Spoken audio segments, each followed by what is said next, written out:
Bonjour, comment vous appelez? Bonjour, je m'appelle Noël Leveste, Vous êtes en quelle classe, dans quel collège? en 405 dans le collège Gérard Rolder.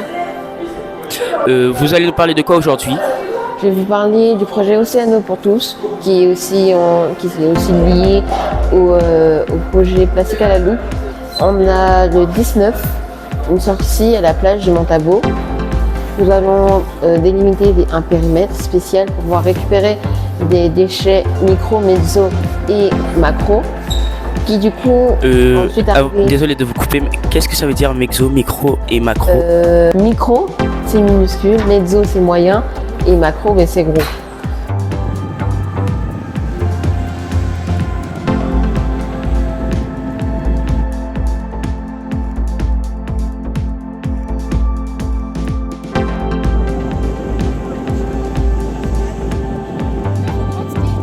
Retour chez nous au collège Holder de Cayenne. Ce matin, l'établissement a inauguré sa boutique solidaire, un projet porté par les élèves de SEGPA et leurs professeurs. Voici la petite boutique Holder. Cette boutique a été créée pour venir en aide aux enfants qui en ont besoin, pour venir en aide aux parents qui n'ont pas forcément les moyens. Tout l'équipement et les fournitures qui proviennent de la boutique sont issus de dons. Donc les parents, les élèves nous donnent des fournitures et ensuite les élèves de l'atelier VDL réalisent un tri, procèdent au nettoyage et tout est revendu à un prix symbolique. Donc l'idée c'est d'atteindre le zéro déchet. Bonjour les élèves, je m'appelle Télia Burk, je suis éco-déléguée. Je suis en classe de 6e, numéro 613. Tout d'abord, le rôle d'éco-délégué, ça consiste à inciter les élèves à moins se polluer, à faire un geste d'écologie. On a eu une idée de mettre en place un défi qui consistait à ramasser des bouchons en plastique. Nous avons eu l'aide de l'association Les Bouchons d'Amour.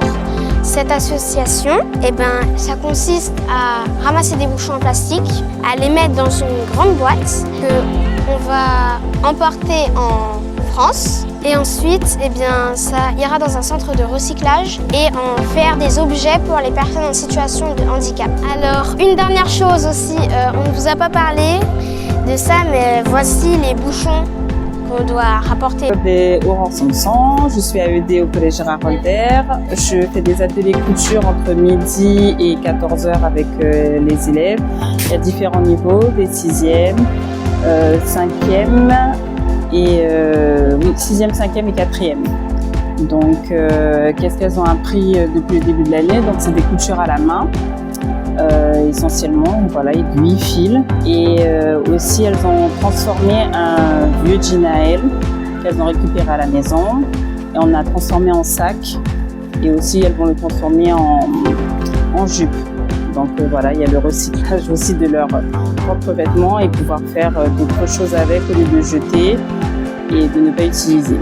Donc l'idée, ça serait qu'elles fassent des trousses pour pouvoir les revendre à la petite boutique à moindre coût.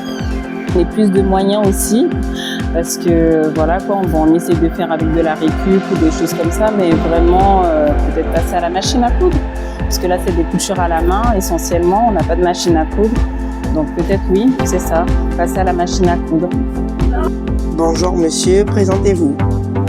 Bonjour, je m'appelle monsieur Bartas, je suis professeur d'SVT au collège Gérard Rolder depuis 6 ans. Et que faites-vous comme activité écologique avec vos élèves? Alors depuis 2 ans, avec une classe d'élèves, je réalise un projet d'aire éducative. Donc une aire éducative, c'est un espace naturel qui est aux abords du collège, qui est entre le collège et la mer, dans lequel on s'intéresse donc à la biodiversité de cet espace naturel. Bonjour, je m'appelle Atankus, je suis éco-déléguée au collège Gérard Rolder. Nous avons demandé à la CACL des composteurs à usage pédagogique et à la CDG des bacs de tri afin que tous les élèves puissent trier plus facilement. Nous allons instaurer une vente de fruits hebdomadaire et allons réaliser un jardin pédagogique et nourricier. Le diagnostic de la quantité de déchets journalière du réfectoire va être réalisé afin de trouver des solutions durables pour diminuer le gaspillage alimentaire.